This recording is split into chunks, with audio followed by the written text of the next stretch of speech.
A Bíblia é um dos livros mais influentes da história humana.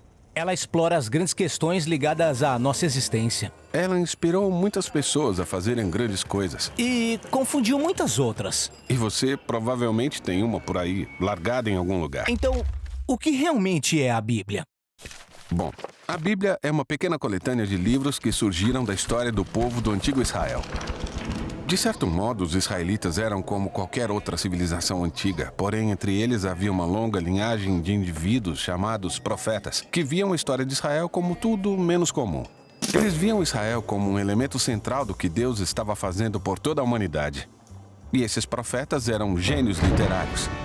Sério? Sim, com grande habilidade eles usaram a língua hebraica para escrever narrativas épicas e poesia muito sofisticada. Eles eram mestres de metáforas e histórias. E utilizavam tudo isso para explorar grandes questões que envolvem a vida, a morte e as dificuldades humanas.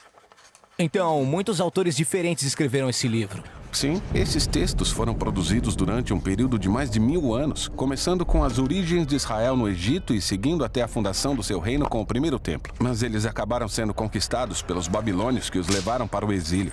Depois, em um momento crucial na sua história, muitos israelitas voltaram para sua terra. Eles construíram o segundo templo e reformaram sua identidade. Foi aí que as escrituras judaicas começaram a se tornar naquilo que conhecemos hoje. Certo, a Bíblia judaica. E o que ela contém? Bom, em hebraico ela é designada por uma sigla, Tanakh. O T representa a Torá, às vezes chamada de a Lei. Esses são os 5 livros da história da fundação de Israel.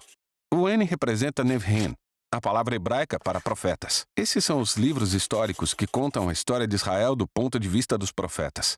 Depois temos os livros poéticos dos próprios profetas. O K é a abreviação de Ketuvim, a palavra hebraica para escritos. Essa é uma coleção diversificada de livros poéticos, livros de sabedoria e outras narrativas. E os judeus acreditam que Deus fala com seu povo por meio de todas essas obras literárias.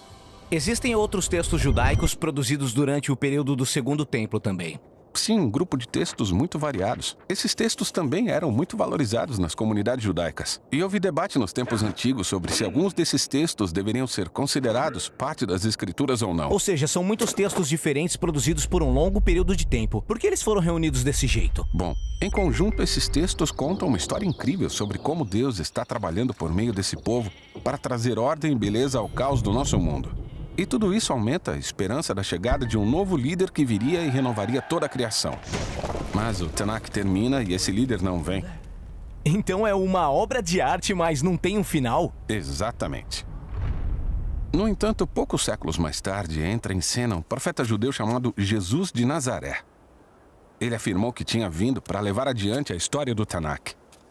Certo, então Jesus fez muitas coisas legais, foi morto, mas seus seguidores afirmam que ele tinha ressuscitado e estava vivo. Sim, eles disseram que Jesus era aquele líder tão esperado que iria restaurar o mundo. E por isso seus primeiros seguidores, chamados apóstolos, escreveram novas obras literárias sobre a história de Jesus. Eles chamaram essas obras de Boas Novas ou o Evangelho. Há também um relato chamado Atos contando a expansão do movimento de Jesus fora de Israel. Depois, eles enviaram cartas para as comunidades espalhadas pelo mundo antigo.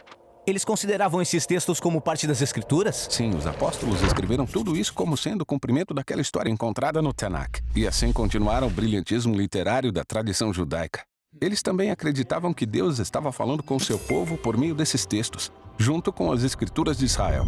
Então esses são o Antigo e o Novo Testamento. Mas o que os primeiros cristãos pensavam sobre a literatura do Segundo Templo? Grupos diferentes tinham opiniões diferentes sobre alguns desses livros. Eles liam e valorizavam esses textos porque foram passados adiante junto com as escrituras judaicas. Tá, temos o Tanakh, as escrituras judaicas, temos essas obras do período do Segundo Templo e depois os textos dos apóstolos sobre Jesus. Isso é muita literatura.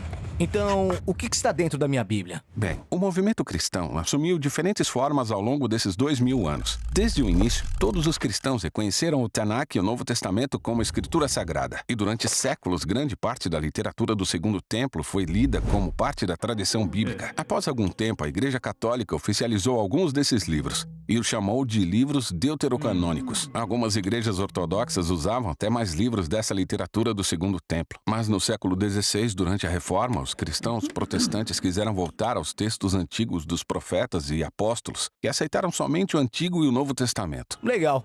Acho que entendi.